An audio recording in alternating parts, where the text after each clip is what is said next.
Saw a ranking list from the NFL, the future power rankings. This came from ESPN and Dan Graziano. It says future power rankings projections for all 32 teams. And basically it's about where they think teams are going to be in over the next 3 years and do an average on that and do the power rankings. And they base it on a team's roster without the quarterback.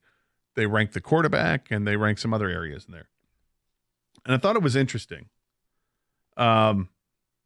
because of obviously we have interest of what's going on with the Lions and and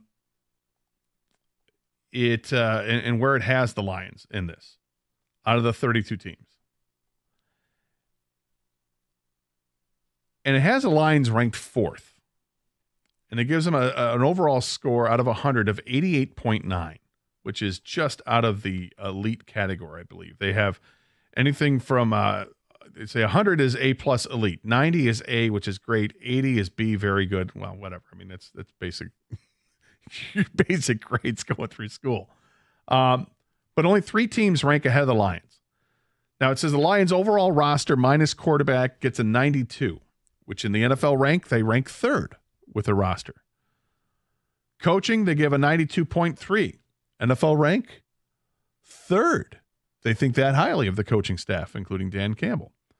The front office, they give a score of 88 to the front office, which NFL rank is 6. I'm not sure how you can look at what the Lions have done since this new regime came into power a few years ago and only rank them 6th in the NFL. I don't think any team in the NFL has gotten more out of the draft over the previous 3 drafts, and I'm not including this one that they just had because we don't know yet. But the previous 3 drafts, has any team gotten more out of the NFL draft than the Detroit Lions and Brad Holmes? I think that ranking is a little low when you give it a 6 to the front office. And then they rank the quarterback, and the score gets an 81, and they say the NFL rank is 12.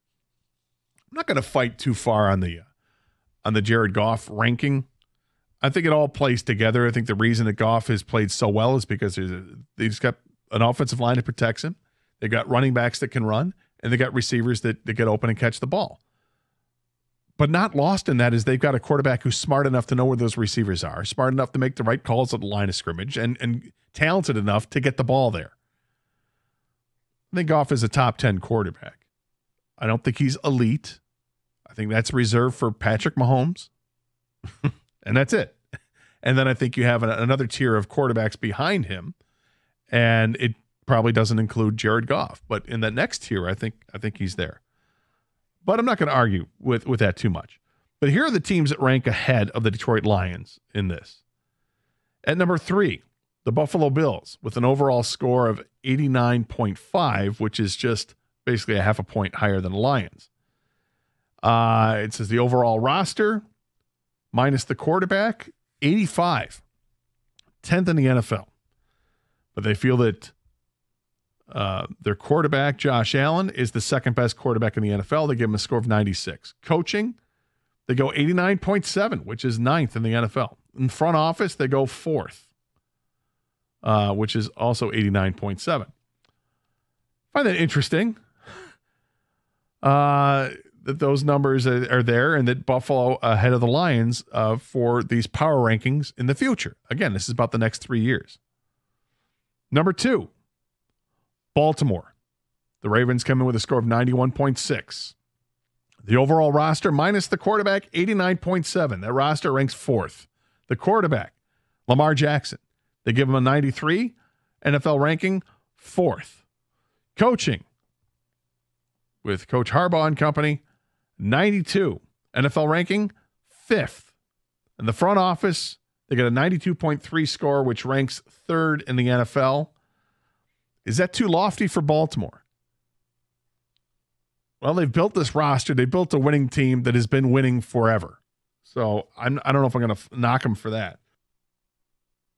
What I am knocking them for is that they have the Lions far behind that in terms of front office. And then the number one team, I suppose it shouldn't be a surprise. It's Kansas City. What might be a surprise is how high the score is.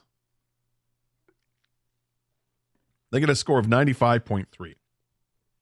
Overall roster minus the quarterback, number 2 in the NFL with a 92.7 score. The quarterback, they give 100. He's elite. He's number 1. I don't disagree with that. Coaching, they give a 96.7, which also ranks first. Andy Reid getting his props, and he deserves it. Front office gets a 93.3. That's an NFL rank of 2. Now, why would it be that high? Because they've kept playing at this high level for a number of years. And the fact that they won the Super Bowl this past year with, I don't think, one thing I would disagree with is the overall roster minus the quarterback. It's an NFL ranking of 2. I don't think it's that high. But I think they've been able to cobble it together and keep it going at that high level despite being behind salary cap restrictions because you have so much money percentage-wise of the cap attached to just a few players. I think it's been impressive what they've done. But that's where the rankings are. I find it interesting, though, the most one that I would have issue with is, again, the front office and having the Lions ranked as 6 with the front office, given how basically the entire roster has been completely overhauled from when Brad Holmes and Dan Campbell took over.